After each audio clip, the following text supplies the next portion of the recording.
Thanks for logging on with us here at 41NBC.com. I'm Kyle Warnke. Macon police officer Clayton Sutton will not face any criminal charges in the shooting and death of Sammy Davis Jr. Tuesday, District Attorney David Cook talked in depth about the findings of the GBI's investigation, revealing for the first time a picture of Officer Sutton from December 21st, right after he killed Davis outside the Kroger on Pionona Avenue. Now, Cook said Davis scratched Sutton on the neck during a struggle. Cook also called the shooting both tragic but justified. Officer Sutton is now back to work behind a desk. And in front of City Hall, Councilman Henry Gibson and Commissioner Joe Allen held a news conference only hours after Cook's announcement that there will be no criminal charges against Officer Sutton. Now, Gibson and Allen say there are too many holes in this story for the case to be closed, and that their experience tells them Macon police did not handle this case correctly. The two are calling now on the Department of Justice to investigate. A Macon man stood in front of City Hall Tuesday as well, saying Officer Sutton should have been fired before the shooting even occurred. And we reported shortly after the incident that Sutton had a history of trouble with the police department. Anthony Harris is also calling for the firing of Macon Mayor Robert Rickert and Police Chief Mike Burns. The GBI is also investigating another officer-involved shooting death, the one in Warner Robins. It happened Sunday night on Huntwood Lane between a man and police officers. That man was killed. Now, Warner Robins Police Chief Brett Evans released a statement saying, "Being forced to take somebody's life impacts an officer on a deeply personal level. Deadly force is always a last resort and is only used when a person or an officer's life is in immediate danger.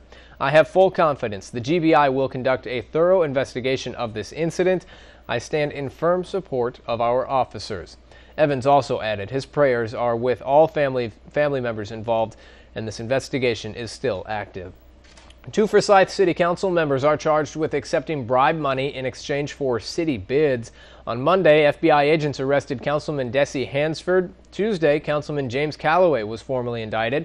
Now, 41NBC obtained several federal court documents that describe how Hansford and Calloway guaranteed a privately owned utilities company a bid in exchange for $20,000. And the Baldwin County Sheriff's Department arrested a man they say knowingly has HIV, but didn't tell his sexual partners. 21-year-old Robert Wayne Stevenson of Milledgeville is charged with one count of reckless conduct by an HIV-infected person. Sheriff Bill Massey told us that a victim came forward saying she contracted the virus and Stevenson did not tell her he had HIV, which is illegal. Sheriff Massey is urging anybody who has had sex with Stevenson to get a blood test and then call the Baldwin County Sheriff's Office. And the elderly man accused of shooting and killing a woman at a Macon gas station is now out on bond. According to the Bibb County Jail website, 73-year-old Frank Reeves posted bond and was released from the law enforcement center Tuesday evening. Reeves is accused of pulling out a gun and shooting 65-year-old Linda Honeycutt at Murphy's gas station on Gray Highway back in December. And the Houston County Board of Education named a new assistant superintendent for school operations.